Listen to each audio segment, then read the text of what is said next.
Mike Ostler, when did you come to Grays and why? 1974.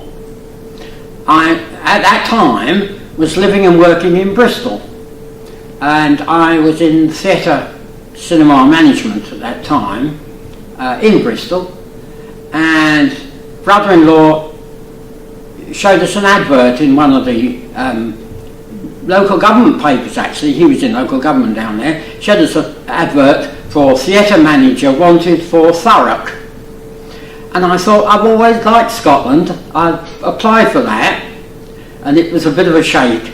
I arrived overnight. It was in April in '74, and I stayed in the Queen's Hotel of blessed memory. So for those who don't know, the Queen's Hotel was where? It's just where next to, I was going to say, next to the Co-op store. And your question is? From where was the Co-op store? Right, okay. By the opposite the War Memorial, there's a large block of flats and shop units. Congress House it was called at the time, earlier, and it was a big Co-op store. And the Queen's Hotel was just on that corner there. That was the only hotel in town. That's a strange thing to say about Grays, isn't it? But anyway, I stayed overnight there, and I popped over here in the morning for the interview in this very building. Not in this room, if I can remember, but anyway, certainly in this building. It had only been opened barely a year, and they were running the theatre with one manager, Brian Pridmore, but obviously he was wishing to extend it into a 7-day-a-week operation, which he couldn't clearly do on his own, and the council had come to that decision to bring in another manager, and then we could open it up on a 7-day availability. And I had background in live theatre, in concert halls, in cinema, which really was all that this building, or this part of the building, the theatre part, was about. So it was quite natural. I put in for the job. Even I would have given me the job because I ticked so many boxes for them. And so Brian Pridmore and myself were here. Brian then assumed control of the Civic Hall at that time in terms of entertainment product. So he did the, shall we say, the relief days down here. I did 5 days down here, and we just worked jointly. And that's how that happened. Now, that was in '74. By the time we get to '87, there was a change of thinking in local government generally. The councils were not able, generally speaking, to budget money into their little theatres to bring in input of professional touring shows, this, that and the other. They had a very limited budget available at that stage throughout the country. It was a very hard time for small touring shows because they were losing most of their bread and butter. However, we soldiered on for a while, but then the budgets virtually ran dry, and so I started looking around, and I'd heard, well, the council declared they only wanted one person here with a bunch of keys, really, letting it out to people who were hired into the theatre, let in the theatre, to do their own thing, and it wasn't promoting things other than the pantomime. That was about the only thing that was actually promoted on site. So I thought, no, I built the theatre up a bit, and I don't really want to walk away, but the conditions were different. So I found a job with an AMC, it was called, American Multi-Screen Cinemas, who had just arrived in England with the intention of opening multiplex cinemas all over the place. They formed later on a European company called UCI, United Cinemas International, and I got a job with them to work on their upcoming 10-screen cinema over at Lakeside. Not the one that's morphed now into View, another one, an earlier one, in the wider areas of Lakeside, over the other side where there's some big barn shops. And we had the 10-screen cinema there. It was the 10th 10-screen cinema to be opened in UK.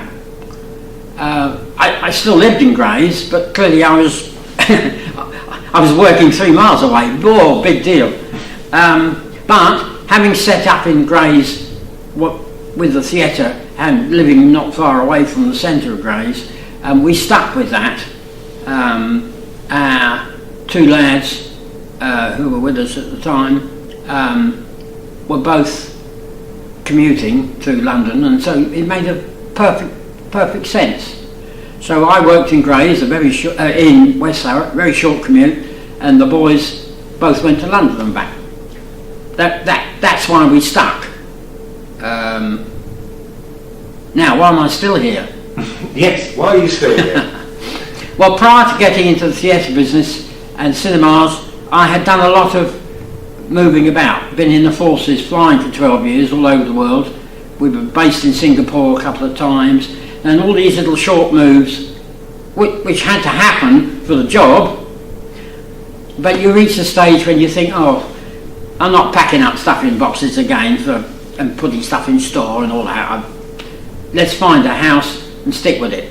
So we have an Edwardian house, 1904 build. When they could build houses in those days, it's very solid. Quite happy there, and we're still there. And even the cats are happy because we're right close up to the park, so they got plenty of livestock. And you've always maintained an interest in history and local history. Yes. When I retired in the 90s from the cinemas, I was able to go into activities which perhaps based in the evenings. All through my working life, flying airplanes and or theatre, cinemas and so forth, it was anti-social hour working. So you couldn't actually volunteer to do a regular, like a committee spot or something like that with a group, history, heritage or whatever, which really were my main interests, but I couldn't actually get involved. Once I retired, I was able to, shall we say, pay back what I felt was a bit of a debt to some of these organisations that I'd only been on the fringe of because I would have time available. In fact, as someone said to me not long ago, with all these committees you're on, Mike, you wouldn't have time for a proper job anyway, would you? And I think that's just about right. So I'm a sort of a professional volunteer, if you see what I mean. But, as they say in Scotland, a well-kenned face, and I see that you're wearing your Royal Opera House badge, and oh, yes. It doesn't seem to me, we've been going, your Thurrock will be 10 years old next week, and if it's Thurrock Community Chorus, yes. if it doesn't have Mike Ostler, it's not really the Thurrock Community Chorus. You must love that. Yes, it came at the right time, because the High House project in Purfleet, I'm allowed to talk about Purfleet, am I? Yes, I'm still living in Grays. You're a Grays person. All right, well, okay. You're all right, you've done the remit. Purfleet, the High House project, many years back, the council actually initiated a plan, I think, to do something with the listed complex at High House. And they got some local people together to devise a plan. In those days, the plan was to have a small community farm so kids could see what a chicken looked like and see where what a lamb looked like and what 3 pigeons looked like within an old barn area, that sort of thing.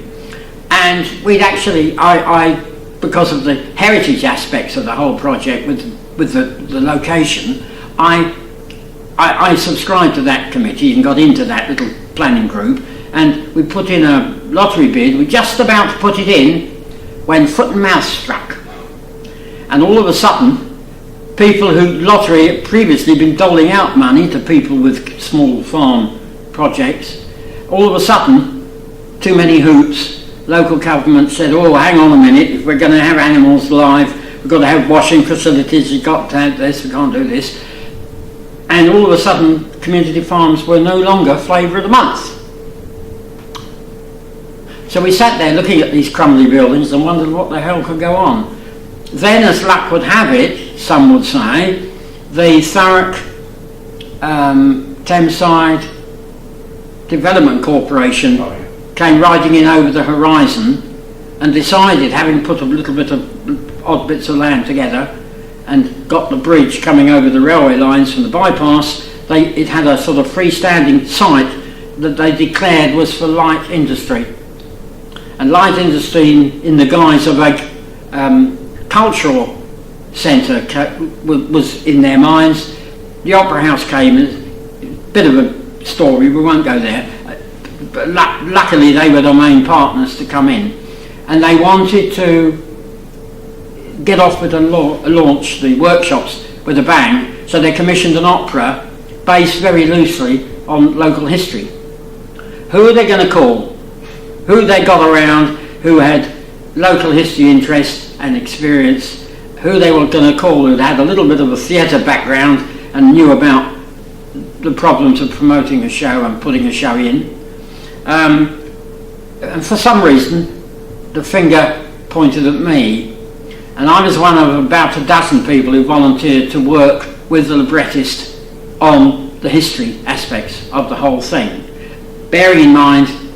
I was bearing in mind the likelihood of the staging of it in an open space. In fact, we were in the workshop in the end, inside, but still the likelihood of producing, well, I don't know, the Crusaders in battle on horses probably was a little bit over budget, even for the Opera House, as it proved to be, and was taken out. And I wanted to shoot down a Zeppelin with exploding charges and that thing, and fire and this sort of thing, and they did that suggestively, if I may say so, rather than in real life. So some of my big ideas were kind of lavish, and I thought, well, if the Opera House can't put them on, no one's going to ever put them on, but never mind. But we devised this story pattern, we worked with the librettist on it, and he and the composer produced Love and Isis, which we played for a week there. The Opera House brought the professional soloists in, but they constructed a chorus from the local people. And we rehearsed down here in Grays, good stuff to start with, and we built up, I suppose, must have been about 70 people. We worked, must have been a year, on actually putting the show together. We then did the show. And in the pub afterwards, as you do, a few of us were saying, we've done all this, we worked together as a team, could we nudge the Opera House into keeping a community chorus of some sort going?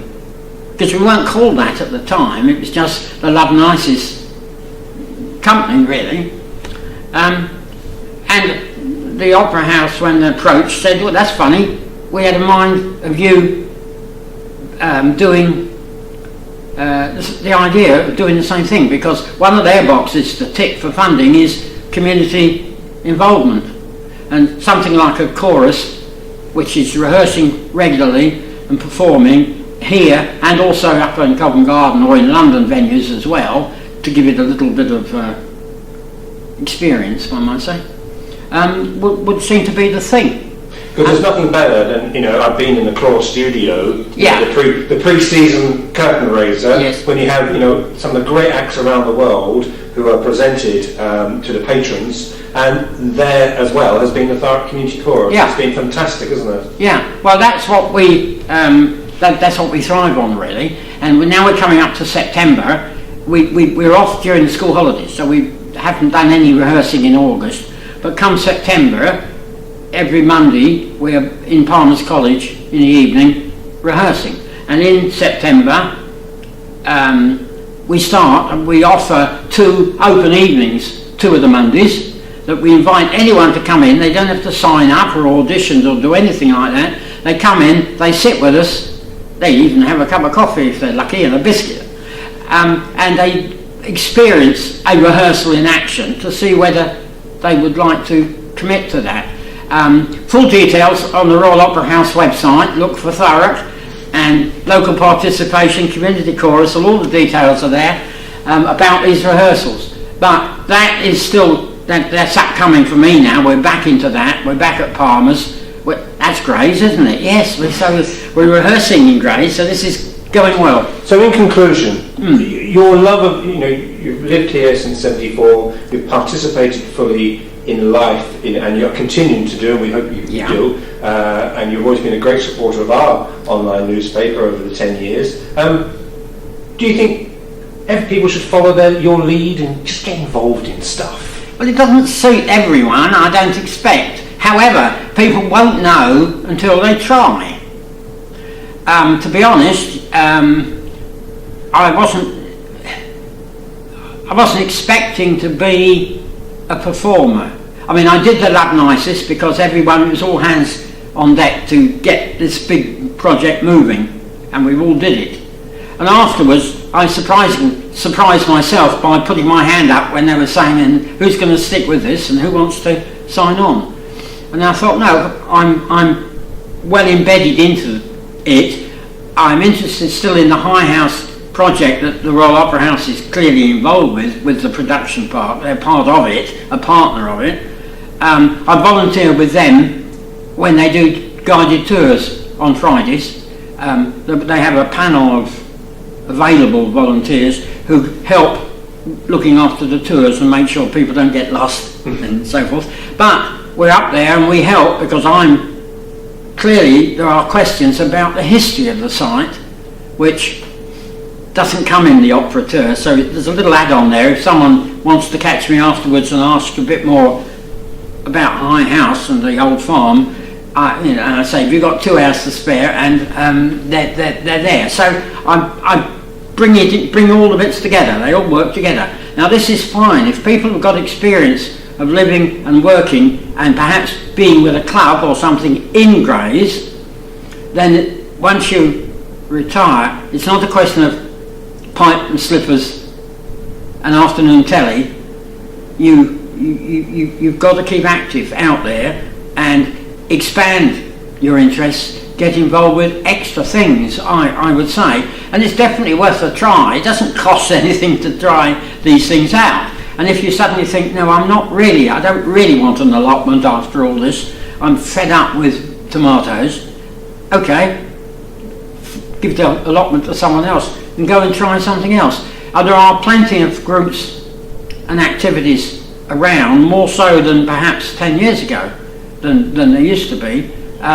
There's quite a lot of starting up little groups and things, community-based things, which might start in Grays, but they might draw people in from the outskirts, and that's not such a bad idea. Actually, it's talking to people who are incomers. It all makes life just a bit more interesting. Mike Ostler, once again, thank you very much for your time.